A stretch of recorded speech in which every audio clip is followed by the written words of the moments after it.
Muy bienvenidos, mis queridos telepensantes. El tema que nos convoca hoy es de suma urgencia. Quisiera partir por una arista que parece no importarle a ninguno de los parlamentarios que votaron a favor de una ley que destruye la familia y que judicializa las relaciones entre padres e hijos. Miren, esta noticia, 23 de junio de 2021. El Pleno de Ministros se reunió hoy para analizar la situación del magistrado del séptimo juzgado de garantía, Daniel Urrutia, quien está sumariado luego de haber liberado de prisión preventiva por una decisión tomada de oficio a los imputados en un caso por desórdenes públicos en pleno estallido social. Entonces, este es el tema que, para variar, nuestros congresistas, y aquí quiero hablar directamente de la gente de derecha, porque la gente de izquierda avanza su deconstrucción de nuestra cultura occidental y eso lo sabemos. Pero que gente de derecha haya apoyado esta ley de garantías solamente nos muestra, porque no son personas que tengan entre sus objetivos la destrucción de la familia, por supuesto que no. Son personas que lo hacen con la mejor de las intenciones. Además, también llama profundamente la atención que desde la SECPRES y desde un nuevo informe de la Fundación Jaime Guzmán, siendo que el anterior había estado muy bueno, se promoviera el apoyo a esta ley de garantías de la niñez. Bueno, vuelvo con nuestros congresistas que supuestamente nos representan. Uno dice, ¿en qué mundo viven?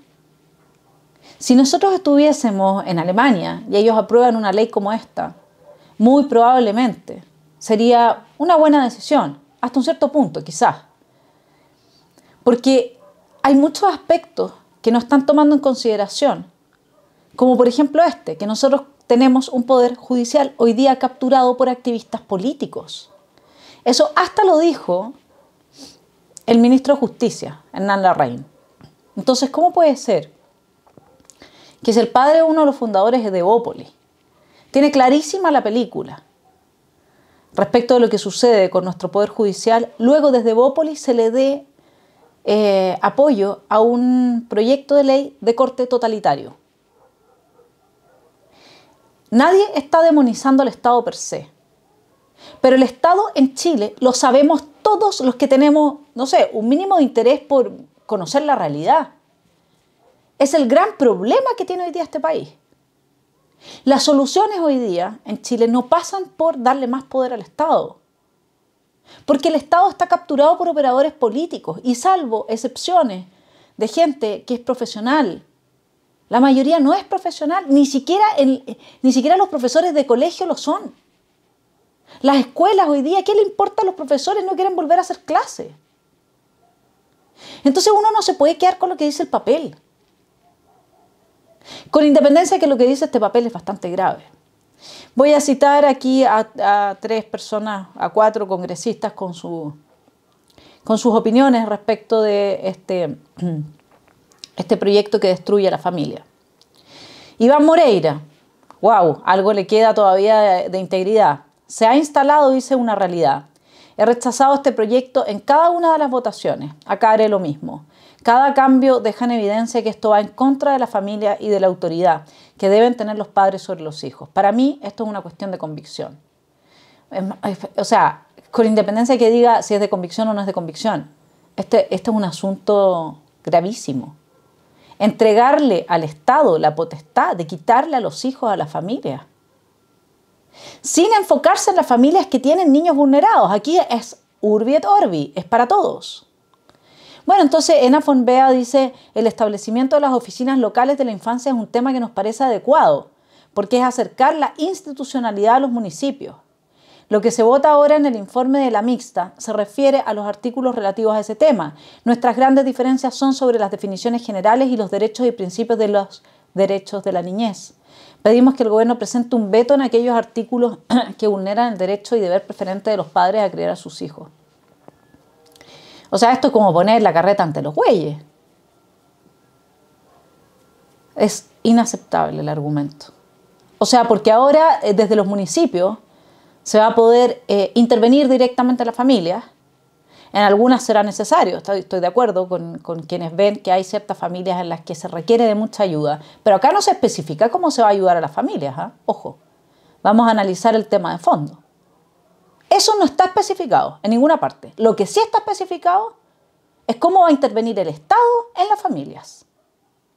Y eso es gravísimo, porque resulta que nosotros tenemos una forma de política pública que sabemos que es pésima, que es que nosotros medimos qué tan bien o mal actúa cada entidad dentro del Estado según la ejecución de su presupuesto. O sea, le damos plata, por ejemplo, al Ministerio de Educación, y el Ministerio de Educación tiene que gastar esa plata. Cuando no la alcanza a gastar, por ejemplo, lo que pasaba antes, le decía a los hoteles donde estaba acostumbrado a llevar a hacer sus simposios y sus juntas y qué sé yo, les dejaba pagar un año de anticipación para poder registrar que habían gastado la plata, la ejecución presupuestaria. Aquí va a haber presupuesto para las municipalidades para meterse en las vidas privadas de los ciudadanos, para meterse en las familias y buscar problemas donde no los haya. Además de que esta misma ley genera problemas. En la medida en que usted no le va a poder decir a su hijo que le prohíbe ir a protestar porque mañana tiene prueba de historia, evidentemente que el burócrata de turno lo primero que va a decir, ¡eureka! Ahora tengo cómo justificar mi cargo. Ahora tengo, ¿no es cierto?, la plata que se destina a esta oficina dentro de la municipalidad se va a mostrar que está bien destinada. Y eso va a ser a costa de la estabilidad familiar y de la autoridad que los padres tienen sobre los hijos. Esta ley misma genera los problemas. Y es absolutamente contradictoria. Felipe Kast, me alegra cómo se está avanzando en un escenario de cuidado de los menores. ¿Qué cuidado? ¿Cómo el Estado va a cuidar a los menores? Por favor. ¿Cuándo el Estado ha cuidado de los menores? ¿Qué persona ha salido del Sename y ha dicho, gracias a que existe el Estado de Chile, es que yo he podido salir adelante? ¿En qué planeta está viviendo esta gente? Bueno, y obviamente Juan Ignacio Latorre, Revolución Democrática, recomiendo aprobar el informe, destaca el procedimiento de derivación de los menores, el carácter progresivo que tendrá esta nueva institucionalidad. Esto es solo el comienzo, mis queridos telepensantes. Esto es solo el comienzo. Y ya no van a ser los tribunales de familia los que vean los temas de familia. Va a ser la Corte de Apelaciones. Según un artículo que está en el Mercurio, publicado, les digo al tiro, el sábado 26 de junio. Dice, Corte Suprema hace reparos a procedimientos en el proyecto de protección integral de la niñez. El Pleno de la Corte Suprema analizó el 22 de junio pasado el articulado del proyecto de ley sobre garantías y protección integral de los derechos de la niñez y adolescencia. El informe se envió a la presidencia de la Comisión Mixta del Senado. Si bien sostienen que esta iniciativa constituye un avance considerable, se hacen algunos reparos respecto de las normas de procedimiento del tribunal que tendrá la competencia en materia de familia. En la anterior iniciativa era un juzgado precisamente de familia, pero en esta versión, ¡eureka!, tenemos a jueces que no tienen nada que ver con familia. Miren, en esta versión se deja en manos de las Cortes de Apelaciones. A ver, ¿quién promueve esto? La izquierda. ¿Quién más? La destructora de la niñez. Es que cualquier cosa, a ver, si a mí viene una persona que es ladrona y me dice, te tengo un negocio, ¿no tendría yo que dudar? Vamos con el proyecto. Artículo por artículo. Bueno, al menos los más importantes. Lo primero que quiero decir es que felicito a la Fundación Jaime Guzmán por su boletín 10.315, que no es el último. Y me llama profundamente la atención que en el último hayan decidido aprobar esto, teniendo en consideración de que siguen estando los mismos problemas presentes, con excepción de que pusieron un artículo en que efectivamente la familia tendría preponderancia, pero de todos los artículos que tiene esta ley de 100 páginas, y que es recién el comienzo, es la semilla de lo que va a ir cada vez en aumento respecto del poder que el Estado tiene en la familia de Chile. Bueno, de las 100 páginas hay uno en el que se establece claramente que es la familia la que tiene la responsabilidad de cuidar a sus hijos, etc. En todo lo demás el Estado. Por eso es que Nafonbea dice, oye, acá hay un problema de principio. Entonces, ¿cómo es posible que haya apoyado un proyecto en el que el ejecutor del proyecto va a ser un activista de la extrema izquierda? Y va a estar inspirado en los principios de la extrema izquierda, que acá nos está pasando gato por liebre como quiere. A ver, vamos con... voy a ir haciendo comentarios de ese boletín de la Fundación Jaime Guzmán y mis comentarios propios. Introduzcamos el tema a partir del boletín anterior de la Fundación Jaime Guzmán, que sería súper interesante saber en qué medida responde a sus mismas críticas que en la versión nueva del proyecto siguen estando vigentes y actuales.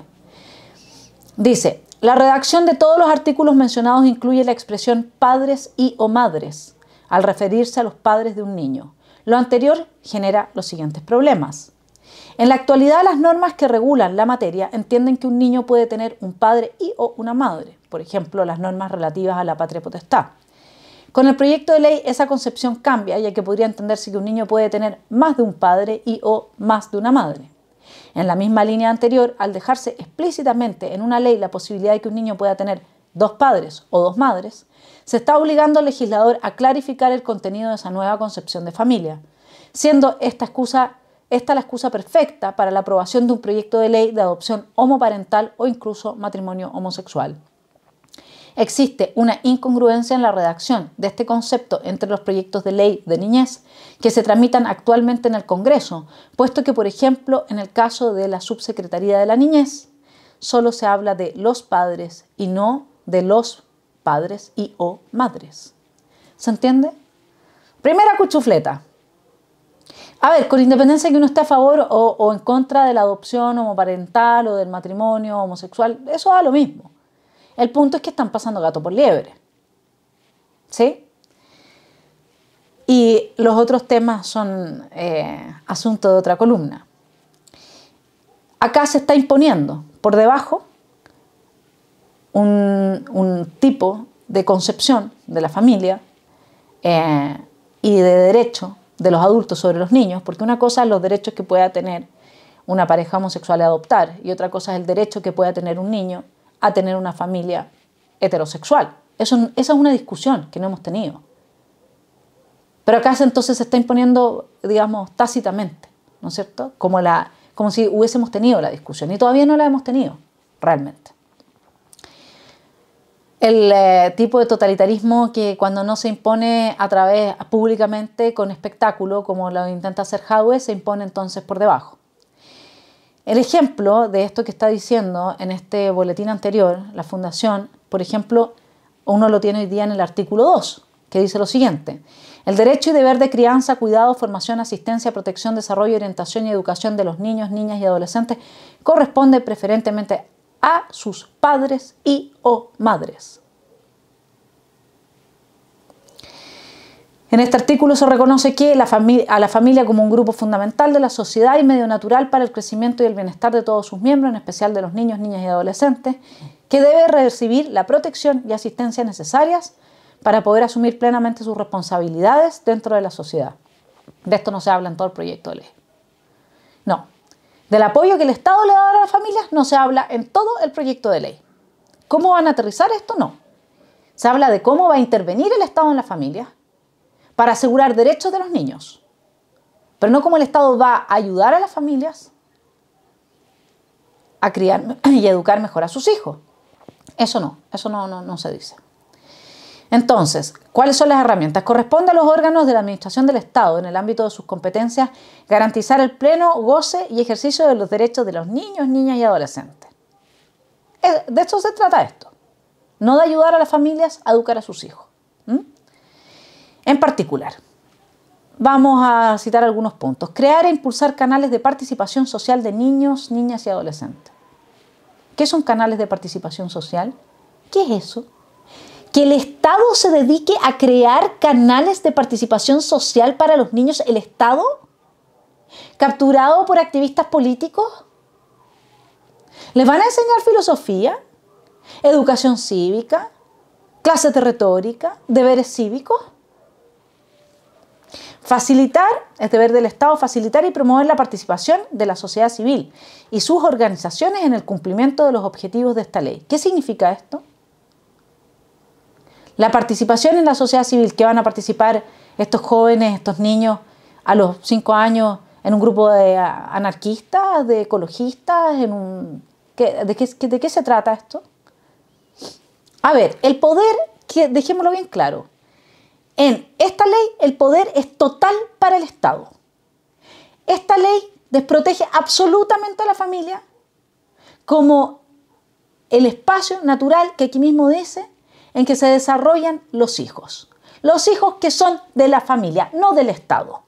El Estado no existe, ¿saben ustedes? No existe el Estado. No. Mañana, si el presidente es Jadwe, el Estado es Jadwe. Esa es la realidad. Eso es lo que nuestros congresistas no ven. Porque a ellos no les va a tocar esto, por supuesto que no.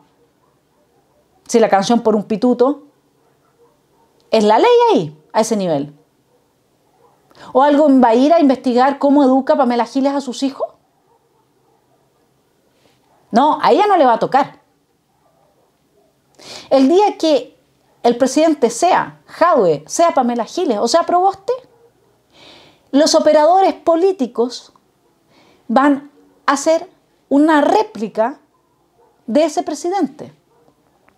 Y más encima estamos en un momento tan complejo, con una constitución que no está definida y con una constituyente que tiene a la mayoría de sus miembros del lado de la vocación totalitaria.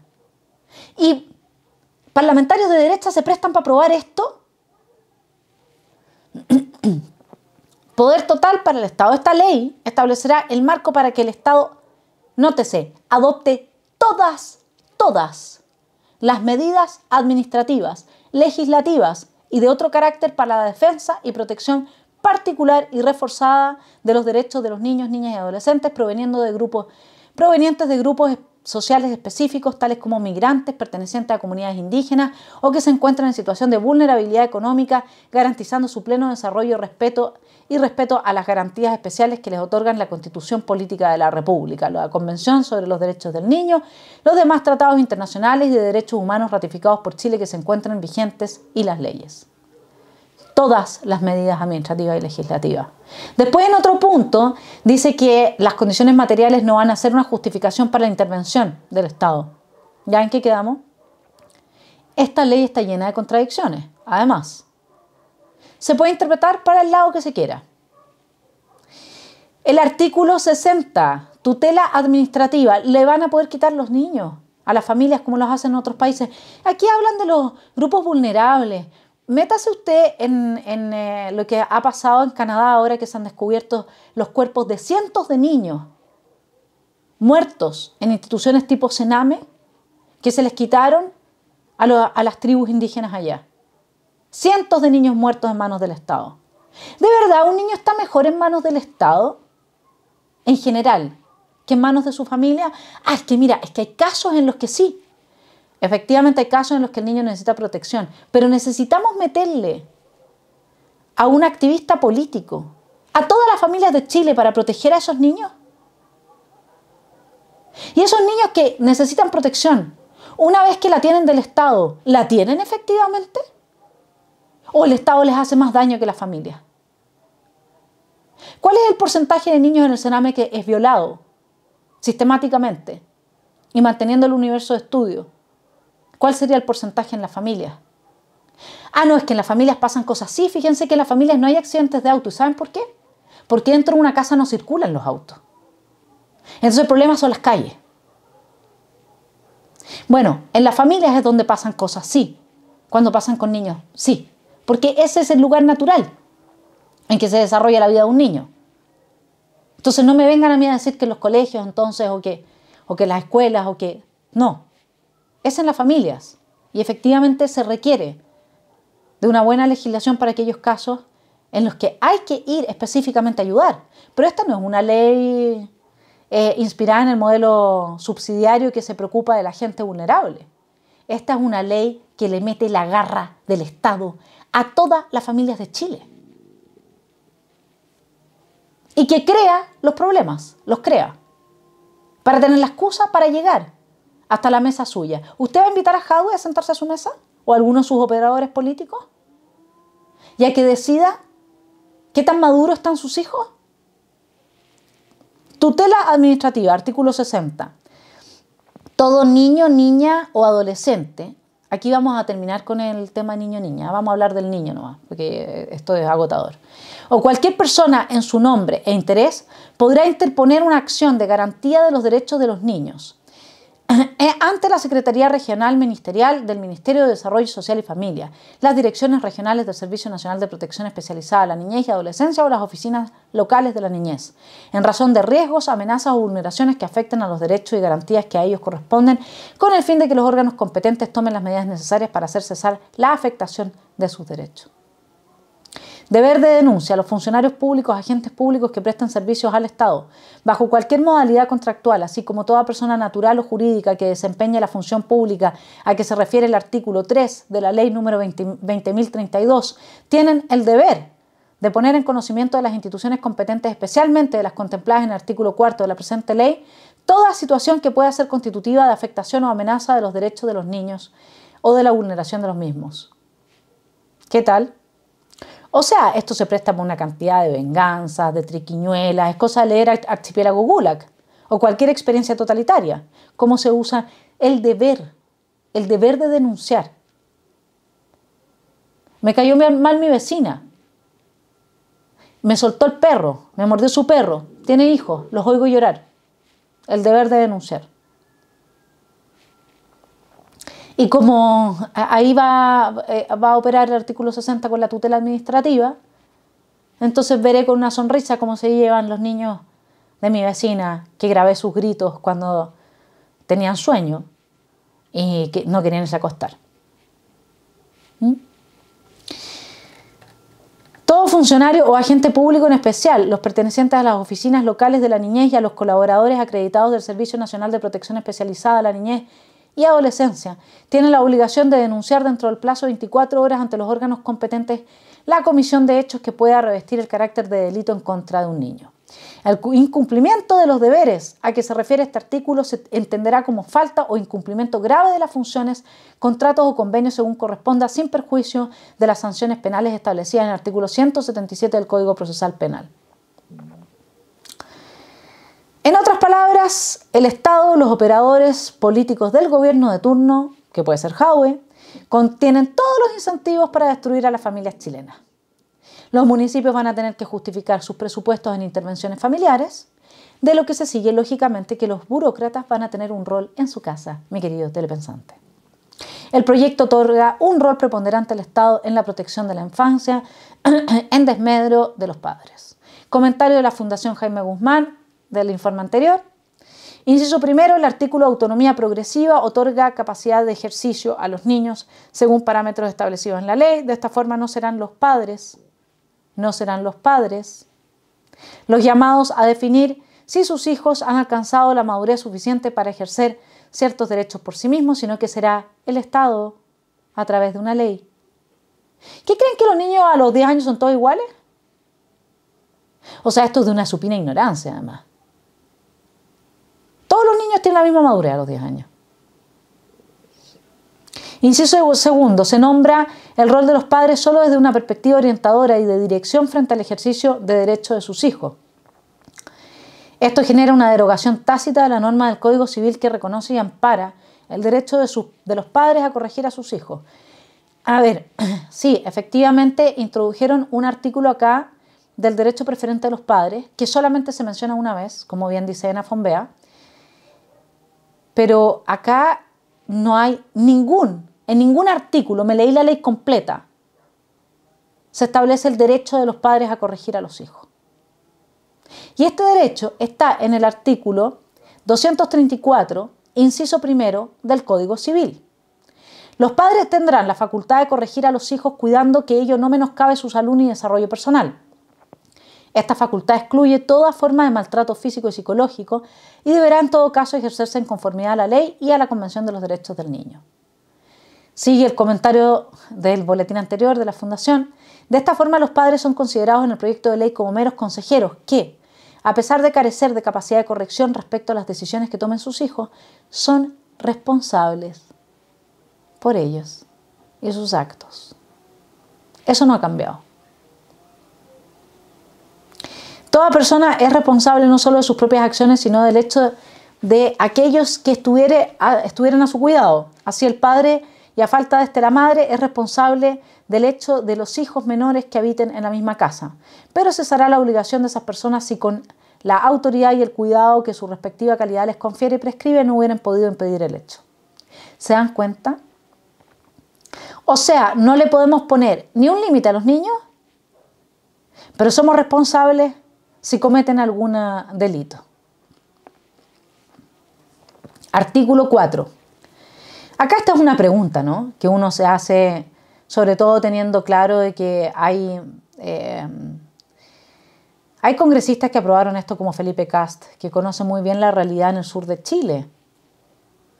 Entonces, en el artículo 4 se dice que los derechos y garantías de los niños son universales y que esta ley se aplicará a todos los niños que se encuentren bajo la jurisdicción del Estado de Chile. Y yo me pregunto, ¿y los niños en Temucuicui también? ¿Los niños de las zonas capturadas por el narcotráfico también? ¿Qué pasa con todos esos niños? A ellos no. ¿Por qué no nos cercioramos primero de que a esos niños les estén llegando ahora las ayudas que están disponibles antes de aprobar todo este articulado, que lo único que hace es avanzar los tentáculos del Estado, de los operadores políticos de turno dentro de los núcleos familiares? Artículo 7. Todo niño tiene derecho a que en la toma de decisiones sobre cuestiones que le afectan se considere primordialmente su interés superior. Entendido, mis queridos telepensantes, como la máxima satisfacción posible de los principios, derechos y garantías reconocidos en virtud del artículo 1 de la presente ley. Y no debieran de estar en el interés del niño, interés superior del niño, cuidarse, estudiar y prepararse para los desafíos de la vida en lugar de ir a protestar, pertenecer a agrupaciones políticas e ideológicas o de diversas orientaciones que lo desvían de un futuro promisorio? ¿Qué sabe un niño respecto de lo que es en su interés? ¿O qué puede saber un agente estatal de lo que es en interés de mis hijos o de los hijos de usted, que pueden haber estado educados de una forma muy distinta? ¿Qué pueden saber ellos lo que es en su interés? ¿Lo sabían acaso los jóvenes que destruyeron el Instituto Nacional? ¿Ellos sabían lo que era en su interés? Este proceso revolucionario de los cuales ellos fueron la mecha, ¿les va a deparar un buen futuro a estos niños? Cuando tengan 40, 50 años, ¿van a tener la calidad de vida que tuvieron sus padres a esa edad? ¿Cuáles son las penas para los adultos que manipulan y adoctrinan a los niños en las escuelas, en las organizaciones sociales? Ah, no, es que eso sí está permitido, porque de hecho los niños pueden ir a una protesta y usted no lo puede impedir. ¿De qué edad? ¿A los 5 años también puede ir a una protesta? Pensar que hay parlamentarios que votaron a favor de esto es lo que a mí me lleva a decir que la derecha en Chile está muerta, honestamente. Se los digo honestamente, porque si no nos importan los niños, entonces ya que todo se vaya al carajo. Artículo 31. Libertad de asociación y reunión. Todo niño tiene derecho a asociarse libremente con otras personas, con fines sociales, culturales, deportivos, recreativos, religiosos, políticos o de cualquier otra índole. ¿Ya? Entonces, perfecto. Porque dice los derechos actuales o futuros del niño deben ser respetados, promovidos y protegidos por la decisión de la autoridad. Acá no se entiende a los padres como la autoridad, ojo. Acá se entiende al Estado como la autoridad. Y si el derecho a protestar pone en riesgo su vida, ¿Qué derechos primero? ¿El derecho a la vida o el derecho a la a protestar? ¿Y si la protesta es en favor de Pinochet? ¿No va a haber problema? Ah, no, es que ahí el juez va a fallar que el niño no está maduro. Porque para estar a favor de Pinochet tiene que tener algún problema de inmadurez, ¿no es cierto? Pero si a favor de Allende, sí.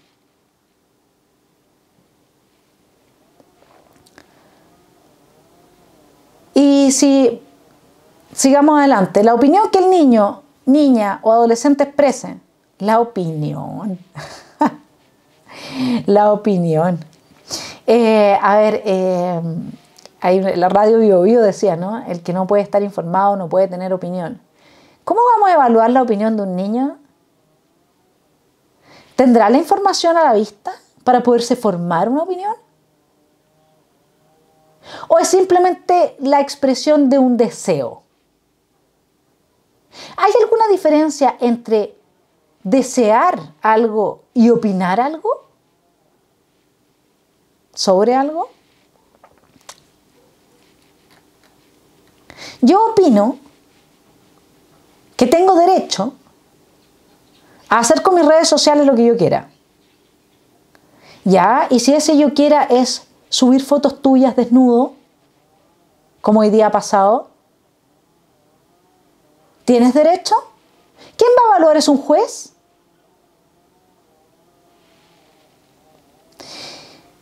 Bueno, también se trata aquí del bienestar físico, mental, espiritual, moral, cultural y social del niño. ¿Quién determina qué es lo que es bienestar?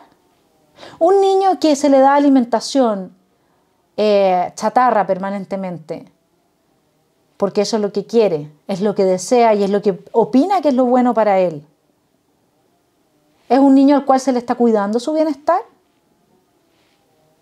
¿Cuál es la escala de valores que hay detrás de esto? ¿Cuál es el bienestar? ¿Sodoma y Gomorra? La identidad del niño, niña, adolescente y las necesidades que de ella se derivan, sean estas físicas, emocionales, sociales, culturales o de origen étnico. Eso es lo que hay que proteger.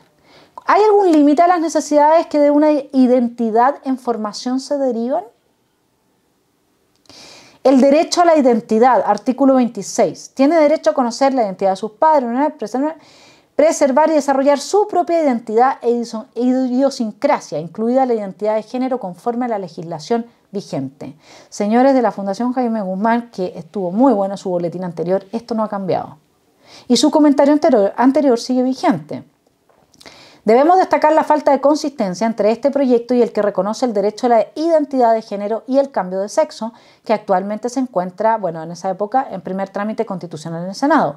En la votación en particular de este último, deliberadamente se dejó fuera a los niños, ya que en la mayoría de los países donde hay legislación que permite el cambio de sexo, existen requisitos para ello, y dentro de esos está la mayoría de edad. Gran parte de las disforias de género, discordancia entre el sexo asignado al nacer y aquel con el que se identifica la persona, se resuelven en la adolescencia, por lo que resulta, su identidad de género, y por lo que resulta razonable esperar a la mayoría de edad para hacerlo. Pero acá los niños, entendidos desde que nacen, tienen derecho a una identidad de género. Y espérense, esto dice las necesidades que de este derecho se derivan. ¿Cuál es el límite a esas necesidades? ¿Operarse? ¿Quién paga la operación? ¿Hormonarse? ¿Quién paga la hormonación? Entonces, ¿a un niño se lo van a quitar a sus padres?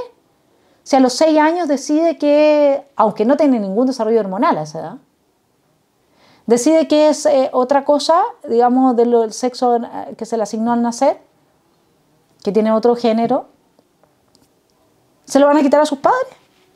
¿Porque no pueden pagar una hormonación?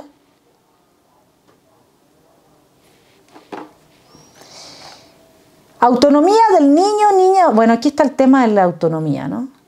¿Cómo se determina la autonomía de un sujeto? Fíjense que la definición de adulto es aquel que puede hacerse cargo de otras personas. Esa es la definición de adulto. según el psicólogo Jordan Peterson. ¿Cómo van a determinar los jueces que no tienen ninguna formación en psicología? ¿Cuántos ramos de psicología hay en la carrera de Derecho? ¿Cómo van a determinar los jueces, suponiendo que no sean activistas, cuál es la madurez de un niño? Porque según esa madurez tendrá autonomía. ¿Cuáles son entonces las responsabilidades que asume un sujeto autónomo bajo el prisma de esta ley? ¿Qué capacidad tiene un juez para evaluar psicológicamente a un niño? Hay evaluaciones psicológicas de psicólogos que toman meses para dar características de la psicología del niño en cuestión. Bueno, ¿y para qué hablar de ser juez es activista? Además, va a haber intervención estatal ante cualquier situación de especial desventaja en la que se encuentre el niño. ¿Qué es una especial desventaja? Si alguien decide hacer homeschooling, ¿puede un juez decir que entonces ese niño está en especial desventaja? Si alguien decide seguir un tipo de medicina antroposófica, basada más bien en homeopatías que en los productos químicos farmacéuticos, ¿ese niño va a estar en especial desventaja?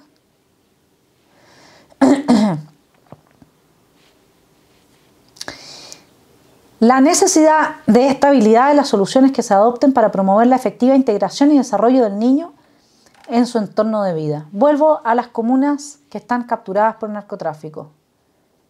¿Se van a hacer cargo y responsables los que votaron a favor de esta ley? ¿De que se cumpla en los territorios que hoy día no puede entrar el Estado esta ley? ¿O esos niños no importan?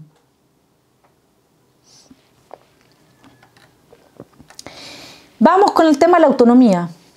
Los padres, dice el comentario de la Fundación Jaime Guzmán, anterior al último que promovió la votación a favor de este espantoso proyecto, los padres serán siempre responsables de los delitos y cuasidelitos cometidos por sus hijos menores y que conocidamente provengan de mala educación o de los hábitos viciosos que les han dejado adquirir. Cabe preguntarse entonces, ¿cómo podrán los padres impedir hechos dañinos de sus hijos en terceros o en sí mismos si carecen capacidad de corregirlos en el ejercicio de sus derechos? Yo le pregunto a quienes hicieron el último boletín, ¿dónde está el articulado que dice que los padres tenemos derecho a corregir a nuestros hijos? ¿Y en qué consiste entonces la corrección? ¿Cómo se corrige a un niño? Finalmente, dice el informe, cabe recordar la excusa utilizada por el Ejecutivo durante el primer trámite constitucional para no incluir los derechos de los padres en esta ley. Siguen sin estar. Esta no es una ley que regule los derechos de los padres, sino que busca proteger los derechos de los niños. El argumento es malo, ya que los niños por naturaleza no pueden ser concebidos autónomamente de sus padres. Y además es malo porque el Estado no ha sido capaz de garantizar absolutamente ningún derecho de ningún niño. Al menos, bueno, habrán excepciones, pero al menos en términos generales, lo que uno ve es que los niños en el Sename, perdón, si ustedes han hablado con alguien que haya ido a alguno de los hogares del Sename, quizás hayan excepciones, pero al menos yo tengo relatos escalofriantes de lo que pasa ahí. Hasta el día de hoy. Y no porque los niños estén mezclados. Esto no se resuelve únicamente, es una buena medida, efectivamente separar a los niños que simplemente vienen de una situación frágil y vulnerable de los que han cometido delito. Es muy bueno hacer esa separación. Pero parte importante de los problemas no tiene que ver con eso. Ojo. Ese es uno de los muchos problemas.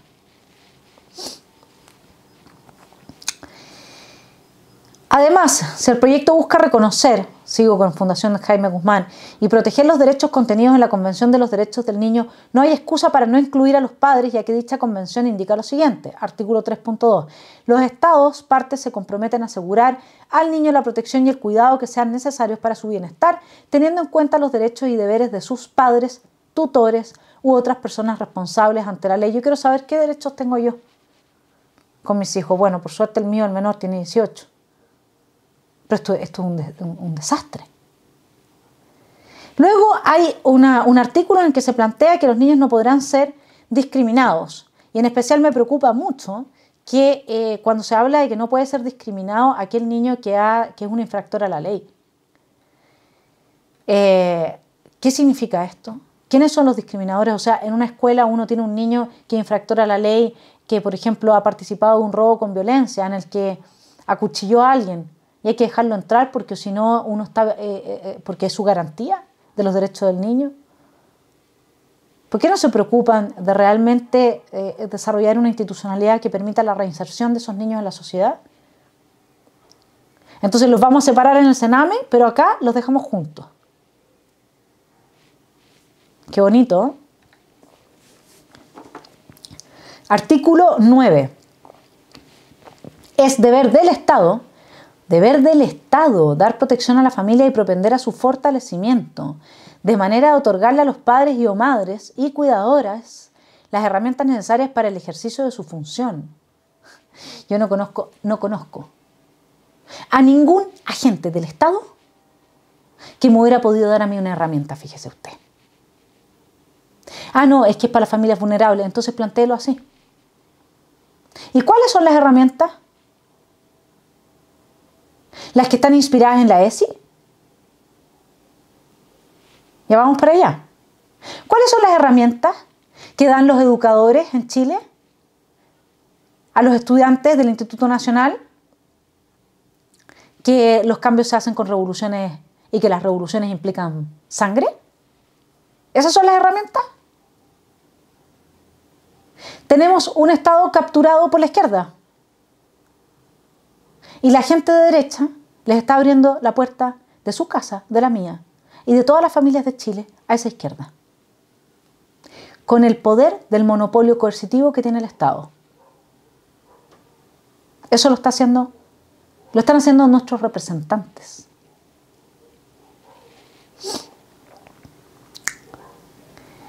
Artículo 11, ahí está lo de la autonomía progresiva, que ya lo conversamos. ¿Cuál es el límite del poder del Estado acá en otorgar autonomía a un niño o en reconocérsela?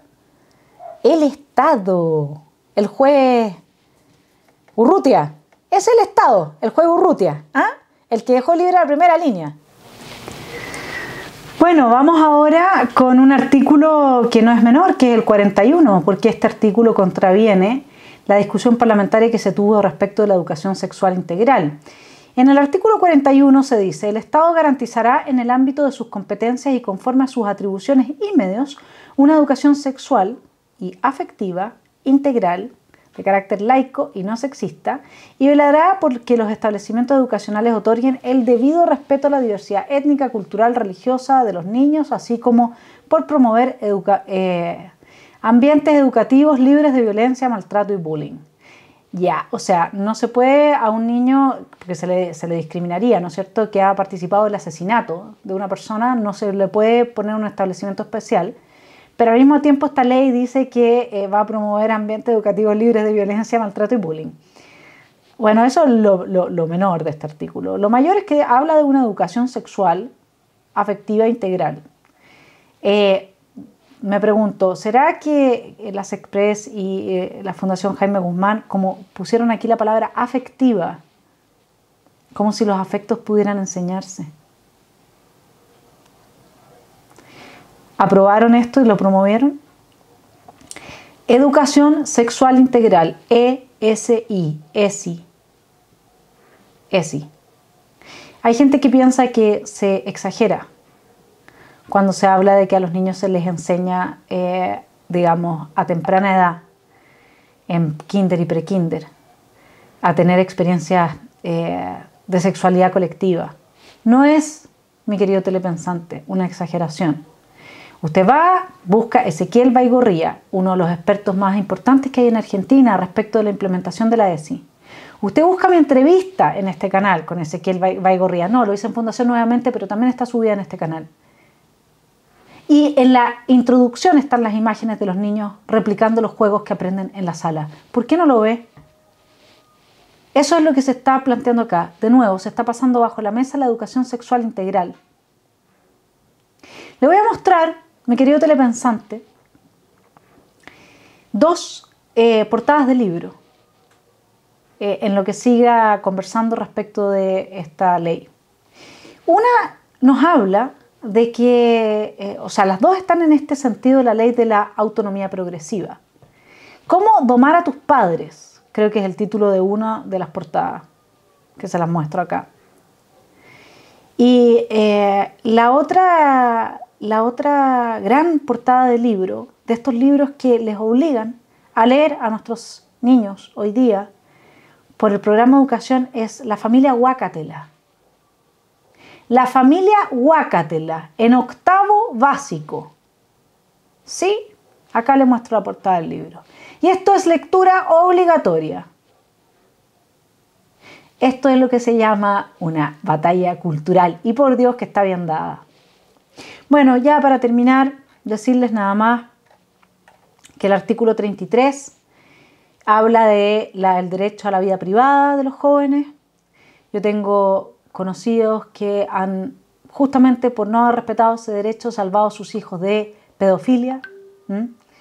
Entonces es muy complicado que dentro del propio hogar de una exista este supuesto amparo de una vida privada de un niño que ni siquiera tiene la capacidad de discernir a un pedófilo de una persona sana y normal, porque no tiene la experiencia.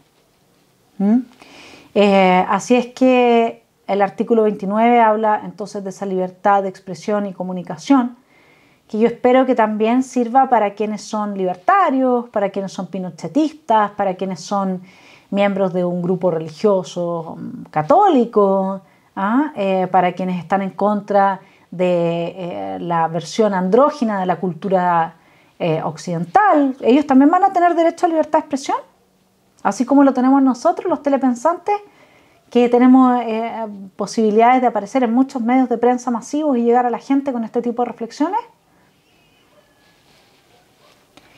Bien, termino con el artículo 35, en que los órganos de administración del Estado, que velarán por el cumplimiento de los siguientes objetivos, ¿no es cierto?, que es que los niños, digamos, reciban una alfabetización crítica y responsable en el uso de las tecnologías de la información y la comunicación.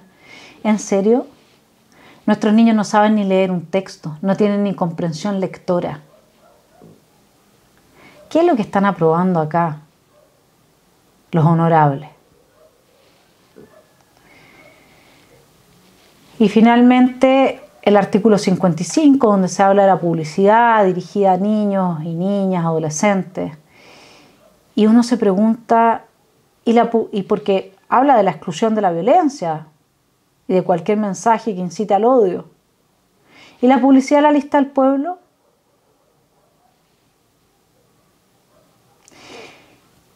Finalmente, bueno, el artículo 56 habla de deberes y responsabilidades.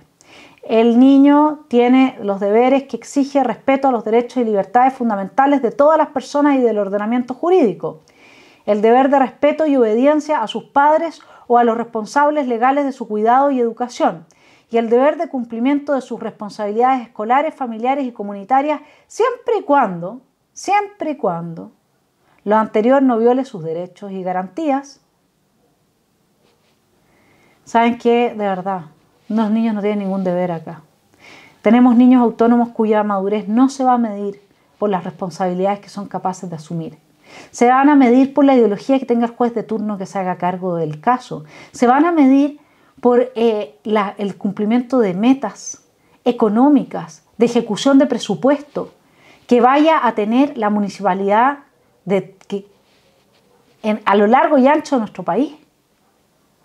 Porque para poder mantener esos cargos y esos puestos, la gente de las municipalidades van a tener que justificar con acciones, entrometiéndose en la vida de familias razonables y sanas. Porque si no, ¿cómo van a justificar su sueldo? Bien, esto es gravísimo. Espero que podamos, quienes sean telepensantes y puedan hacer algún tipo de presión, ejercer algún tipo de presión, que la ejerzan.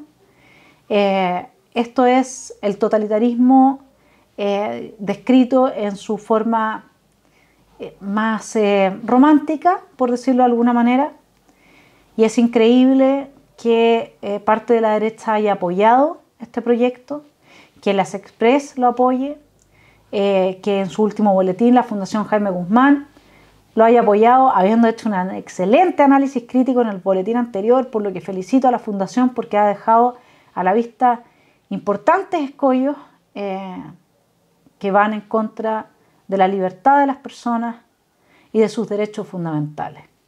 Así es que no me explico cómo un boletín, sin haberse generado todas las transformaciones que requería el anterior, ahora sí recomendó aprobar. Ellos tendrán su explicación. Lo que sí sabemos desde ahora es que cada cosa hay que leerla, hay que preocuparse.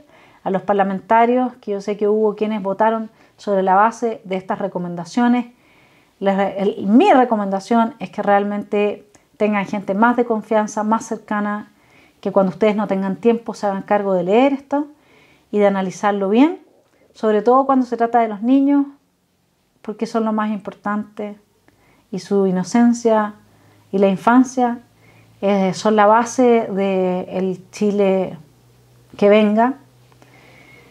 Así es que espero haberles contribuido con esta columna. Y bueno, el viernes tenemos una gran sorpresa, tenemos un invitado fantástico, así es que nos va a hablar de pasado, presente y futuro.